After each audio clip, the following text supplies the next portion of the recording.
Greetings, everyone. Pete Pardo here from Sea of Tranquility. Welcome to another episode of What's Hot with Sea of Tranquility, because it's Wednesday, new review day here on the channel. That's what we do each and every week here on Wednesday, Hump Day. Today, we're going to take a look at the 7th studio album by this progressive rock band featuring members from here in the States, origins in different places in the world, Chicago, Mexico, Abu Dhabi, all that sort of thing. Sonus Umbra Whiteout is the album. And every time I hold up a white CD, right, saps all the light from the rest of me. So yeah, there you go.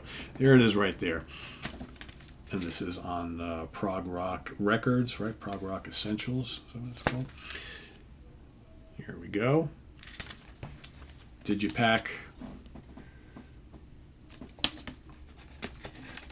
Shut the book up.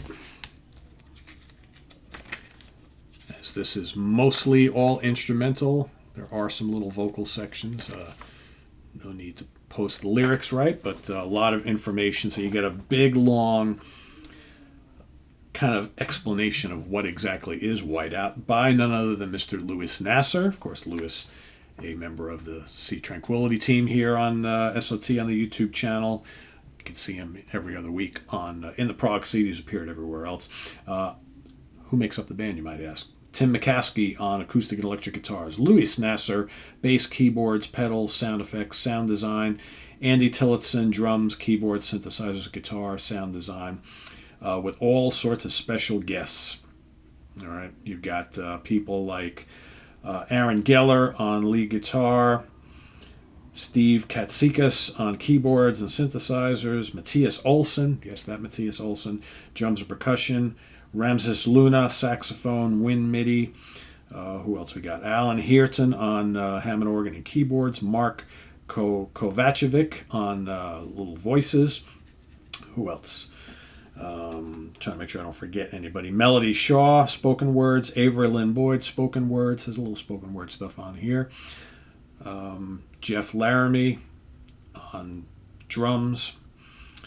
Who else? Anybody else I'm missing? I hope I'm not missing anybody else. I think that gets everybody, right? Aaron Geller, Brian Harris, Alan Heerton, Steve Katsikas, Pete Laramie, Jeff Laramie, Ramses Luna, and Matthias Olsson. I think that's basically everybody. Anyway, I could read you the whole kind of intro here by Louis, but I think you're going to want to read it yourself. Anyway, basically, this is a concept album, and Sonus Umbra, a progressive rock band. This is a concept album with the whole idea behind this album basically created by Louis as a way to kind of talk about kind of what he personally has been going through, but in a sense it's what all of us have been going through kind of as we moved into the 2020s, the whole craziness that was going on with the political storm here in the States, the election, January 6th, COVID pandemic, all that sort of thing, the kind of like the weirdness that has been this country ever since. Whether you're for one side or the other, it doesn't really matter, but just basically what us as individuals, specifically Louis here, but all of us, what we've kind of gone through in our mind, how this has kind of impacted our world. And that's the whole kind of storyline of the Whiteout saga, right? So, and you can see like just everything about the imagery on this has to do with what's behind this. So you got Whiteout Part 1, you've got Amnesia Junkies Part 3, Whiteout Part 2, Veterans of the Incel Pixel Wars Part 3, Into the Maelstrom, Epilog or Requiem at Part 7, and Imperfect Ally. I mean, it's interesting for a mostly all instrumental album. The chaos and the uncertainty that we've all as Americans gone through is perfectly exemplified in here. You know, and I know how much Louis is a fan of Pink Floyd's The Wall. And I can't help but during times of this album, I'm almost like hearing like some sort of a reimagining in an instrumental way of the chaos and the deep emotions that are portrayed throughout The Wall kind of coming at you here, but in a completely different way. I don't know. There are certain similarities I get. Even if I didn't know how much Louis loves that album, I think I would still hear some of these things. But anyway, so back to the album. What is it like? You've got all these like tracks which kind of go through and tell this story as best they can from an instrumental perspective. But there's a lot of different feels on here. There's hard rock on here. There's very intricate progressive rock that utilizes counterpoint and using major and minor keys and very complex arrangements, these weaving guitar patterns, and Lewis is always mesmerizing bass. I mean, I love Lewis's bass playing. I mean, it's all over this album. Really good use of great analog keyboards and synthesizers. There's more kind of folky passages. There's like a little bit of everything on here. Some of the longer I mean, most of this stuff is fairly lengthy, right? You got Incognegro. How do you say that? Incognegro, which is 16 minutes long. You've got one of my other favorites was track number 8, which is of basically Insects Part 4. That's Vita Pascator in Vita. That's excellent. That's got some good hard rocking going on there. And then that moves into the very cool Whiteout Part 6, which is Anthropocene Blues. The Epilog or Requiem, which is Whiteout Part 7, is very cool as well. It starts off, Whiteout Part 1, Uprising of the Maggots. Yeah, this is like fun stuff. You're not going to get all of this on the first listen, because there's so much to take in here. This is all very complex and twisting and weaving, and if you're into just complex progressive rock that's at times symphonic, at times it's avant-garde, there's kind of a little bit of that RAO thing here, there's just a little bit of everything on here. And I applaud them for doing that. But as you listen to it, you definitely feel they're kind of taking you through this whole concept idea, right? And it's hard not to get swept up in the whole thing.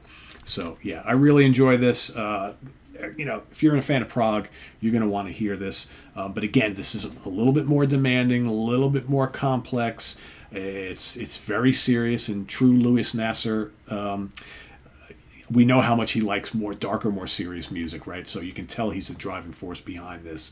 But the whole band just does a really great job of kind of like really building on this whole feeling of darkness and tension and uncertainty through their musical skills and the way they've arranged this stuff. I don't know. It's very difficult to talk about this and kind of really put it into words, but I think you just have to go experience it.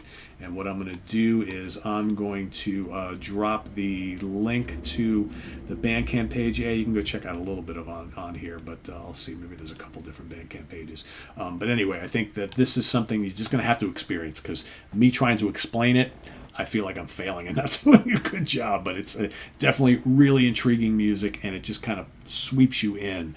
But you're listening to some really serious stuff. This is not your typical symphonic happy prog. It's not that. But it's just dark and weaving and intricate and all sorts of different layers and things like that. And it's definitely serious stuff, and just got to go check it out. 4 out of 5 star, easy. All right, so of course it is a Whiteout from Sonus Umbra. Go check it out, and if you've already heard it, let us know what you think down in the comments below. Go listen, go investigate, and then come back. You can get this pretty much everywhere. Ken Golden has it, lasercd.com as well. So visit us on the web at www.seatranquility.org. We're on Facebook, we're on YouTube all together all the damn time. Please subscribe if you haven't already, and click on that notification bell so you get alert of all of our content as it posts. And please do hit the like button before you leave. Also down below we get the links to our Ko-Fi page for channel donations, our merch page, and our Cameo page. So thank you in advance for all your support there. And maybe we'll get Lewis and maybe some of the guys on a call together, on a Zoom together, maybe on a future episode, real future episode of In the Prog Seat, or just a special one-off where they can really talk a little bit more in depth about this and maybe just describe it a little bit better than I can, because I'm enjoying it, but this is one that's just you can't really put into words. But I think maybe if we get the creators talking a little bit more about it, that might make a little bit more sense. But yeah, great stuff. Go check it out, and I'll see you here soon. I'm Pete Pardo. Thanks for watching, everybody. Bye-bye.